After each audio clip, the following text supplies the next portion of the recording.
Hello everyone, एक बार फिर से आप सबका स्वागत है किरोशाद नर्सिंग एकेडमी के ऑनलाइन प्लेटफॉर्म पे।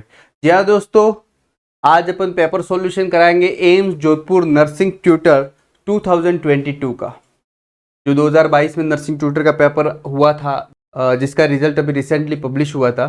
तो दोस्तों, उसका इंटरव्यू स्टिल पेंडिंग है। तो ये जो पेपर हुआ था उस पेपर की क्वालिटी क्या थी, क्योंकि ये पेपर कहीं ना कहीं रिजेंबल रहेगा किसके, एम्स राजकोट के इर्द गिर्द, है ना।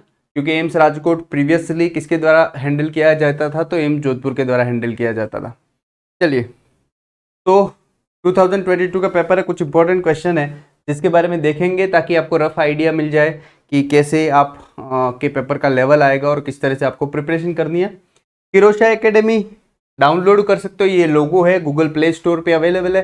कुछ इशू है तो 8502065080 पे हमसे कांटेक्ट कर सकते हो। चलिए स्टार्ट करते हैं विदाउट देरी किए। जी हाँ दोस्तों, ये कुछ सेलेक्टेड कैंडिडेट हैं और ये हमारी टीम है जो आपको प्रिपेयर कराएगी। सभी लोग को प्रीवियसली बहुत सारे एग्जाम में सेलेक्ट होकर विद एक्सपीरियंस आप लोगों को गाइड करेंगे कि कैसे आप आपकी करियर की जर्नी में आगे बढ़े। चलिए तब तक देखते हैं किस टाइप के क्वेश्चन आते हैं।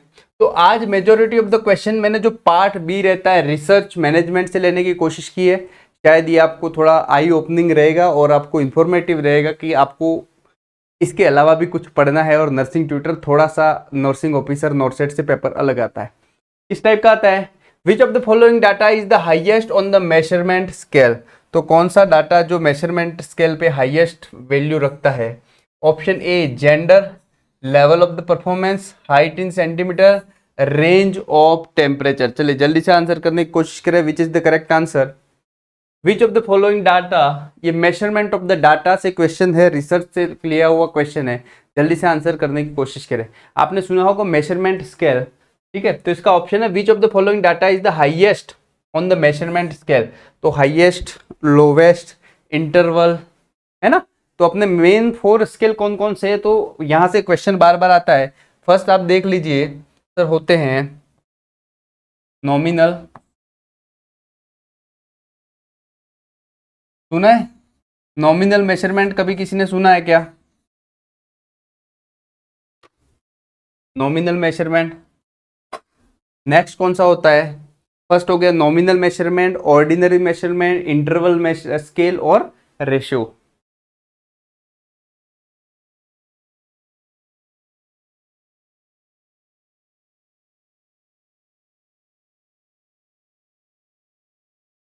और 4 आपका होना था रेशियो। समझ में आ गए, ये 4 अपने स्केल है। अब इन चारों में option A B C D which one is the correct answer. तो आपका नॉमिनल क्या होगा, नॉमिनल जो डाटा होता है उसको क्या करता है, डिवाइड करता है या कैटेगराइज करता है in different group. Different group of the data divide करता है या कैटेगराइज करता है। तो कौन कौन से कैटेगरी में डिवाइड करता है, तो आप याद रखेंगे सर, याद रखेंगे नॉमिनल 2 कैटेगरी में करता है, ठीक है। एक तो होता है जेंडर एंड रिलीजन,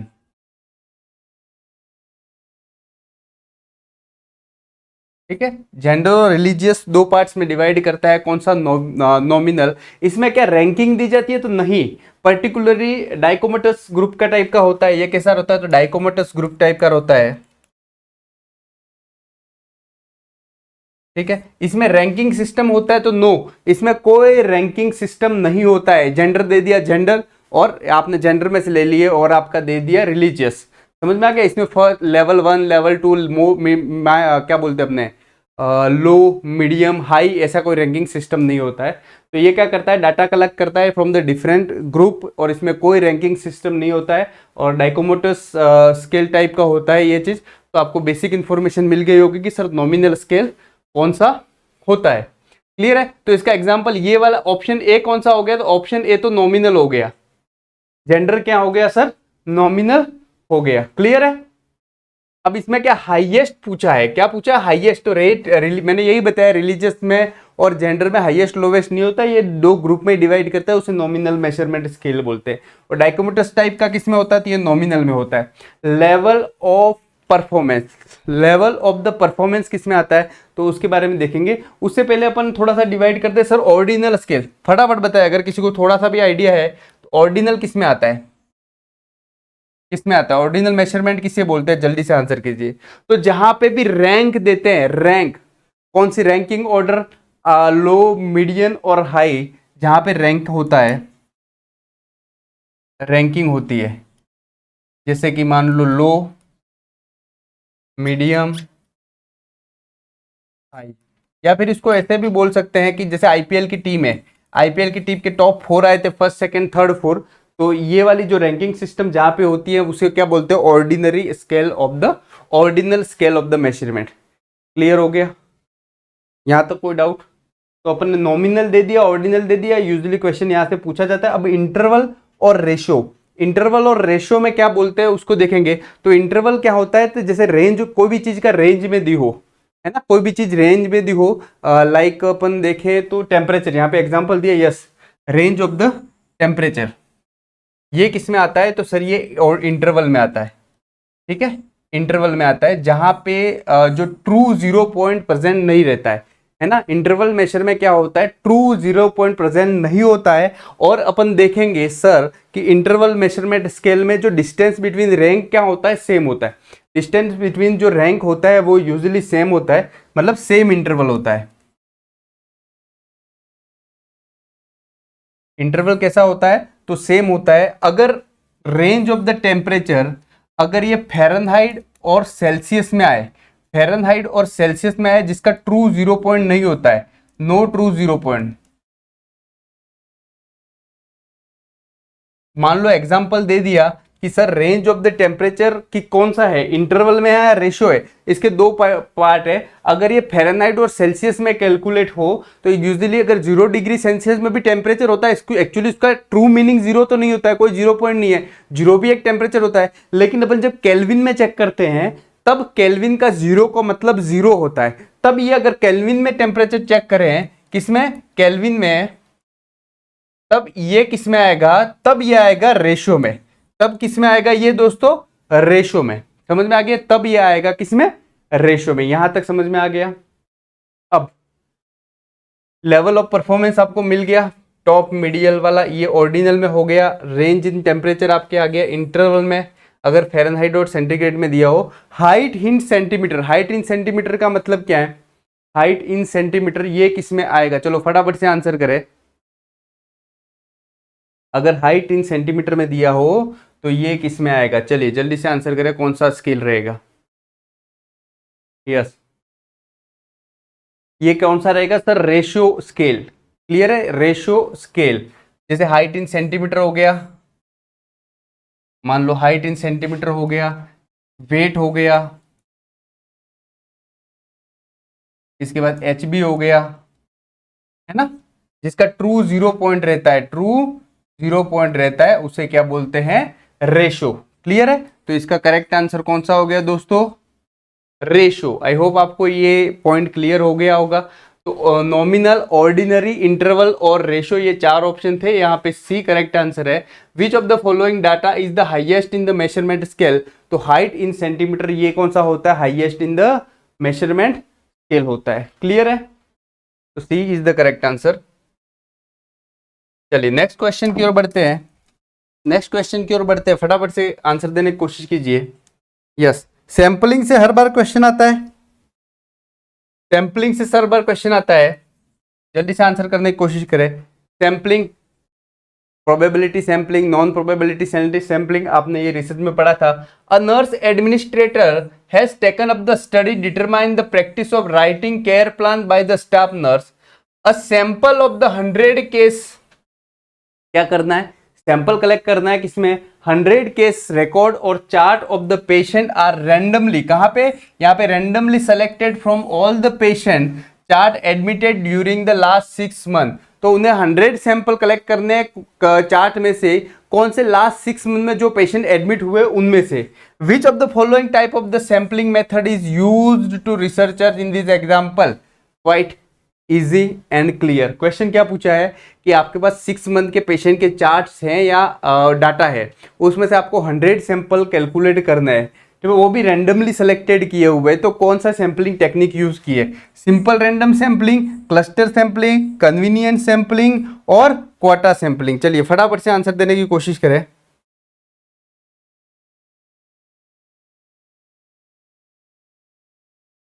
चलिए जल्दी से आंसर करने की कोशिश करें। यस, आई होप आपको विजिबल होगा।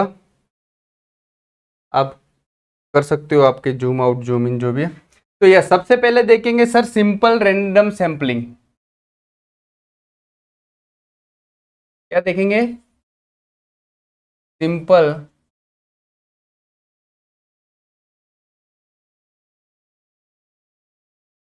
सिंपल रैंडम सैंपलिंग क्या कहलाता है? सिंपल रैंडम सैंपलिंग ये क्या है? Probability sample. किसका टाइप है? तो सर ये प्रोबेबिलिटी सैंपल है। इसमें क्या है? Each sample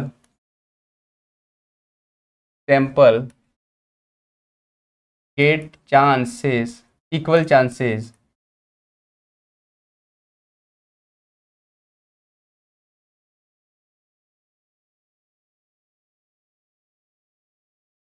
to get equal chances to get chosen. Yes, correct. तो इसे क्या हो गया? Simple random. एग्जाम्पल के तौर पे देखें, लॉटरी सिस्टम, ये तो सबको पता होगा। लॉटरी सिस्टम, मान लो 6 मंथ के डाटा है, 6 मंथ के चार्ट है, 6 मंथ के चार्ट में से क्या कर दिया उन्होंने? आपके 100 सैंपल निकाल दिए, तो सबको इक्वल चांस मिला। लॉटरी सिस्टम के साथ में सबको इक्वल चांस मिला, इसलिए रैंडमली निकाले थे। That is simple random sampling. तो यहाँ पे मेरे हिसाब से आपको करेक्ट आंसर मिल गया होगा। करेक्ट आंसर डायरेक्ट मिल गया, इसलिए मैं ज़्यादा इस पर समय ना निकालूंगा सर। Simple random sampling.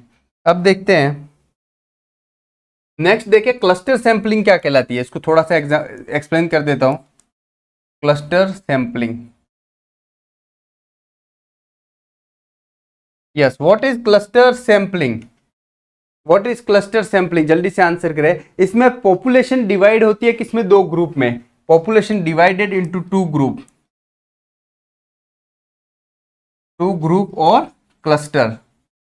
आपके पॉपुलेशन दो ग्रुप और क्लस्टर में डिवाइड हो जाती है। अब जब पॉपुलेशन दो ग्रुप और क्लस्टर में डिवाइड हो जाती है, मान लो कि इसमें इस टाइप से डिवाइड हो जाए कि आपके दो ग्रुप बना दिए, या तो इसमें बना दिया कि भाई एडमिट कब हुए थे पेशेंट, एडमिट कब हुए थे और कौन से वार्ड में है, राइट, कौन से वार्ड में हो गए। यही 100 सैंपल लेने ना, एक एडमिशन डेट से और वार्ड कौन कौन से हुए उसमें डिवाइड हो गए। अब ईच ग्रुप से आपके क्या कर लिया? रैंडमली। कैसे कर लिया? प्रोबेबिलिटी, इसमें भी रैंडम, ये भी प्रोबेबिलिटी सैंपलिंग का टाइम है, याद रखना, ठीक है। तो ईच ग्रुप से रैंडमली सेलेक्ट हो जाएंगे। किसे? रैंडमली सेलेक्ट कर लेंगे, सिलेक्शन होगा इन दोनों ग्रुप से, तो उसे क्या बोलते हैं? Cluster sampling. क्या बोलते हैं? Cluster sampling. एक तो एक ही जगह से आपके पूरे 6 महीने का डाटा था, आपने उसमें से रैंडमली 100 सेलेक्ट कर लिए, एक हो गया। दूसरा क्लस्टर सैंपलिंग, ये भी प्रोबेबिलिटी सैंपलिंग का आता है। उसमें क्या कर लिया? दो ग्रुप में, एक तो पेशेंट कहाँ पे एडमिट हुए थे, एक पेशेंट कौन से वार्ड में एडमिट है, एडमिशन डेट और वार्ड में। अब इसमें से रैंडमली चार्ट सेलेक्ट कर लिया आपके पेशेंट में से, तो ये हो गया क्लस्टर सैंपलिंग। क्या हो गया? Cluster sampling. नेक्स्ट देखते हैं कन्वीनियंट सैंपलिंग और क्वाटा सैंपलिंग। नेक्स्ट आपका देखते हैं कन्वीनियंट सैंपलिंग।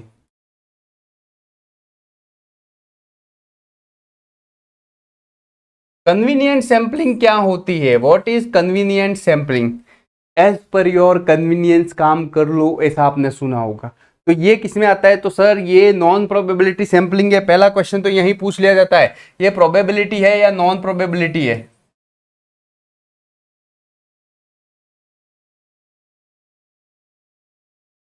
समझ में आ गया? तो ये किस में आता है? तो सर नॉन प्रोबेबिलिटी सैंपलिंग में आता है। मतलब नॉन रैंडमाइजेशन है, सबको इक्वल चांसेस नहीं है, कन्वीनियंट। इसमें क्या होता है? चूज सैंपल मोस्ट रेडीली और मोन कन्वीनियंट अवेलेबल होते हैं वही सैंपल कर। इसमें रिसर्चर क्या करता है? सैंपल अवेलेबल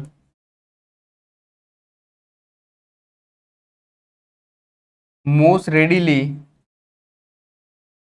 जो सामने से अवेलेबल हो, और मोस्ट कन्वीनियंट, है ना, जो आपके पास में हो, आपको जो इजीली आपकी बात मान ले, आपको समझ ले, उस टाइप के सैंपल कलेक्ट कर देते हैं, उसे कन्वीनियंट सैंपलिंग कहते हैं। समझ में आ गया? इसे और किस नाम से जानते हैं? तो it is also called as accidental sampling. इसे और किस नाम से जानते हैं? Also called as accidental sampling. तो अगर क्वेश्चन आ गया कि सर एक्सीडेंटल सैंपलिंग किसे बोलते हैं, तो याद रहेगा कन्वीनियंट सैंपलिंग। और ऐसा क्वेश्चन आ गया most weakest method of the sampling किसे बोलते हैं, तो इसे ही बोलते हैं convenient. Most weakest method of, मान लो आपने टीम बना दी, आपके टीम के, आपकी बात सब समझ रहा है ना। मान लो मैंने कोचिंग क्लासेस चालू कर दी, मैंने टीम बना दी। टीम कौन सी बनाई, है ना, कि जो मेरे मोस्ट कन्वीनियंट है, मैं जो बोलता हूँ वो बात मान ले, है ना, और उसका क्वालिटी है नहीं है डजेंट मैटर, लेकिन मैं जो बोल रहा हूँ वही बात माने और वही चीज़ कर ले और जब बुलाओ तब आ जाए।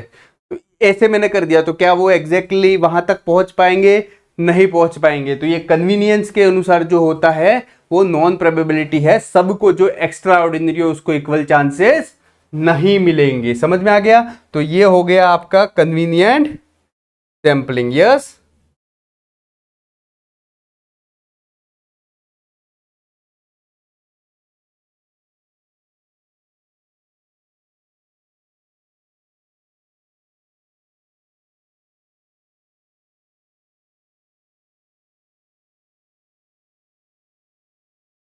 यस।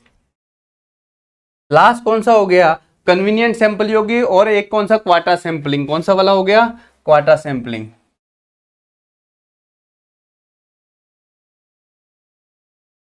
अब ये क्वाटा किसके अंदर आता है, तो सर क्वाटा भी आता है नॉन प्रोबेबिलिटी सैंपलिंग में। किस में आता है, तो सर नॉन प्रोबेबिलिटी सैंपलिंग में होता है। अब क्वाटा सैंपलिंग में क्या करता है, ये दो ग्रुप बना देते हैं, ये भी क्लस्टर की तरह दो ग्रुप बनाते हैं, होमोजेनियस ग्रुप बनाते हैं, है ना। क्वाटा बना देता है होमोजेनियस, मतलब एक ही टाइप के होमोजेनियस, मान लो मेल और यहाँ पे फीमेल हो गया।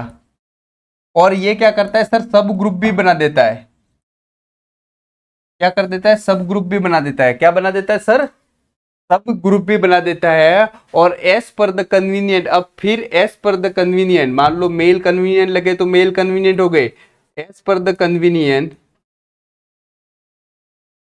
एस पर देयर कन्वीनियंस, उसमें से सैंपल कलेक्ट कर देते हैं।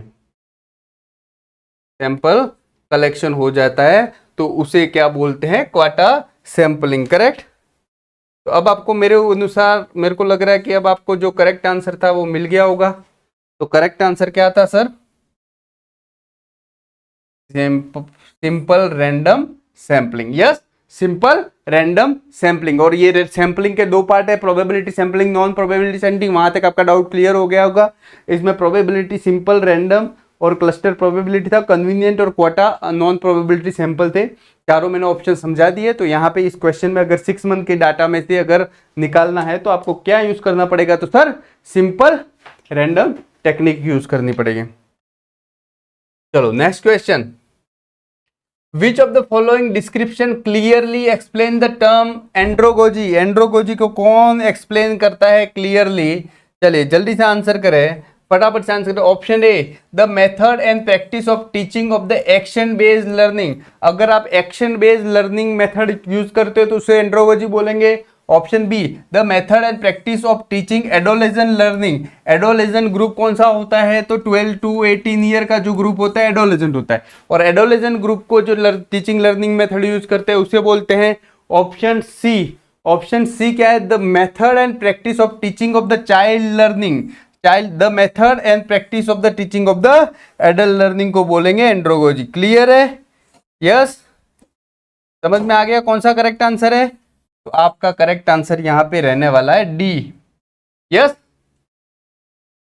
समझ में आ गया कितना इजी था।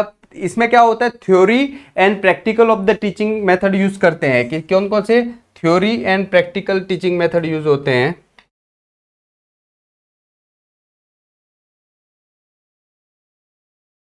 जिसमें थ्योरी एंड प्रैक्टिकल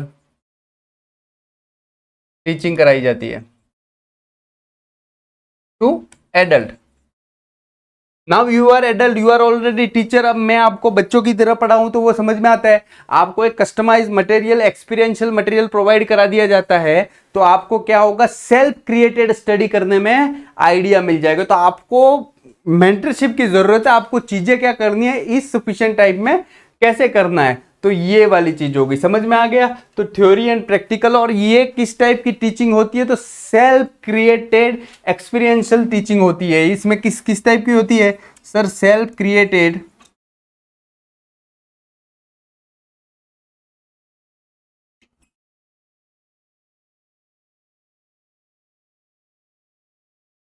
समझ में आ गया? Self created experiential teaching method use होता है किसमें? एंग्रोलॉजी में, ठीक है, एंड्रोगोजी में। चले नेक्स्ट क्वेश्चन की ओर देखेंगे।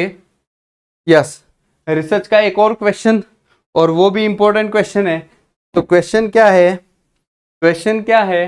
As per the Vancouver style of the reference writing while citing reference, after how many author the et al should be use. कितने ऑथर में इटिऑल शुड बी यूज होता है? तो कितने ऑथर ज्यादा आ जाए एक उसमें, तो इसे बोलेंगे, ये लिखेंगे। क्लियर है? 9, 2, 3, 6। तो जब याद रखना क्या बोलेंगे, जब मोर देन 6 ऑथर रहे, मान लो कोई चीज आपने लिखी हुई है और उसमें मोर देन 6 ऑथर रहे हैं, तो मान लो कि मैं कीर्तेश पाटीदार एक ऑथर है,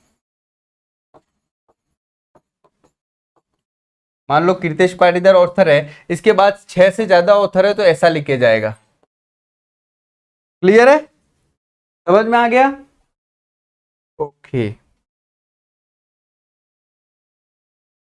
तो आपका करेक्ट आंसर कौन सा हो गया? 6 is the correct answer. Yes, कौन सा करेक्ट आंसर है? 6 इज द करेक्ट आंसर। समझ में आ गया वैंकोवर स्टाइल में कैसे लिखते हैं करके क्वेश्चन पूछा गया है। ये सभी क्वेश्चन एम्स जोधपुर में पूछे गए हैं। विच of the following method of teaching is used for actively engaging participant in the problem solving during the teaching learning method. तो कौन सा ऐसा टीचिंग लर्निंग मेथड है जहां पे प्रॉब्लम सॉल्विंग पे काम किया जाता है? Sir panel discussion option A, option B exhibition, option C seminar, option D workshop. चलिए जल्दी से आंसर करें, क्विकली आंसर करें। तो पैनल डिस्कशन क्या होता है? पैनल डिस्कशन क्या होता है? जब 4 से 8 लोग आपके स्टेज पे बैठे हुए हैं, किसमें? स्टेज में बैठे हुए हैं, और आपका सेम टॉपिक पे डिस्कस करते हैं, सेम टॉपिक पे डिस्कशन करते हैं। और जब डिस्कशन करते हैं तो वो क्या करते हैं, यहाँ पे होते हैं पार्टिसिपेंट। तो ये यूजुअली नॉलेज प्रोवाइड करने का या फिर इंफॉर्मेशन देने के लिए यूज किया जाता है, इसमें प्रॉब्लम सॉल्विंग पे काम नहीं किया जाता है। एग्जीबिशन क्या होता है? इसमें डिस्प्ले होता है। क्या हो जाता है सर? डिस्प्ले होता है, कुछ चीजें दिखानी होती है, कुछ इंस्ट्रूमेंट दिखाना है, तो एग्जीबिशन यूज होता है, इसमें भी प्रॉब्लम सॉल्विंग टेक्निक नहीं होते। सेमिनार एंड वर्कशॉप, सेमिनार भी मोस्टली आपके एजुकेशनल इवेंट होता है, जिसमें किसी भी चीज को पार्टिसिपेंट को कोई इन्फॉर्मेशन दी जाती है और एंगेज किया जाता है डिस्कशन में, है ना। एक्टिव लर्निंग थ्रू डिस्कशन होती है, लेकिन यहाँ पे एक प्रॉब्लम सॉल्विंग पे बात नहीं होती। वर्कशॉप मान लो इंट्यूबेशन, है ना, मान लो इंट्यूबेशन के लिए वर्कशॉप है, तो इसमें हैंड ऑन ट्रेनिंग दी जाती है, आपको खुद को डेमोन्स्ट्रेशन करने के लिए दिखाया जाता है। प्रैक्टिकल लर्निंग होती है, ग्रुप लर्निंग होती है, और यहाँ पे प्रॉब्लम सॉल्विंग पे बात होती है, प्रॉब्लम सॉल्विंग पे बात होती है। आई होप आपको समझ में आ गया होगा और ये सेशन अच्छा लगा होगा। ठीक है, अगर आप कंप्लीट सॉल्यूशन पेपर सॉल्यूशन चाहते हैं, एम्स जोधपुर 2022 का प्रीवियस ईयर का paper as a test series चाहते हैं, और कंप्लीट वीडियो बेस्ड सॉल्यूशन चाहते हैं, तो आप किरोशिया एकेडमी को डाउनलोड कर सकते हैं, और वहां पे कंप्लीट पेपर सॉल्यूशन अवेलेबल है। चलिए दोस्तों, आई होप आपको ये सेशन अच्छा लगा होगा। अगर अच्छा लगा होगा तो आपके दोस्तों तक शेयर करें, और नर्सिंग ट्यूटर का प्रिपरेशन करें अच्छे से। अगर एग्जाम देना है तो श्योर सिलेक्शन की ओर आगे बढ़ के ही दीजिएगा, और प्रॉपर प्रिपरेशन के साथ ही दीजिएगा। थैंक यू दोस्तों।